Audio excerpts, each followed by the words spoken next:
सैन्य घेऊन तिथं वर चढला. आतून जाऊन सूर्याजीने तो दरवाजा उघडला. सैन्य आत घेतलं, किल्लेदाराला ठार मारला आणि तानाजी मावशीच्या रक्तानं गड स्वराज्यात आला.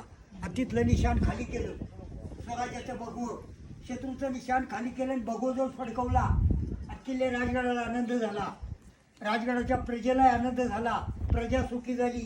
स्वराज्याचा महाराष्ट्रातला इतिहासाचा त्या ठिकाणी हा मराठ्यांचा सण साजरा झाला. तो कुठला? होळीचा.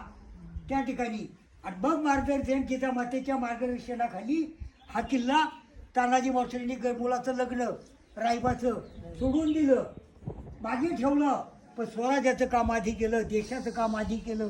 हा धर्मजागृतीचं गड आला पण सिंह गेला. 4 फेब्रुवारी इसवी सन 1670 तानाजी मालुसरे यांनी गड कोंढाणा, मोगलांचा किल्लेदार, दिल्लीचा बादशाह औरंगजेब आणि औरंगजेबाचा लढाऊ किल्लेदार रयशूर उदयभान राठोड यांच्यापासून गडाच्या पश्चिमेच्या बाजूनं यशवंत घोरपडे बंधूपासून द्रोणागिरीचा कडा चढून छापा घालून आणि उदयभानास ठार मारून प्राण अर्पण केले गेले.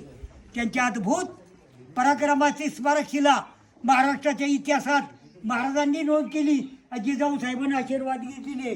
राजगडाला प्रेत गेलं आणि राजगडावर जिजाऊ म्हणाले गेल्या, शिवमहाराजे गडातला गड गेला पण गड आला पण सिंह गेला.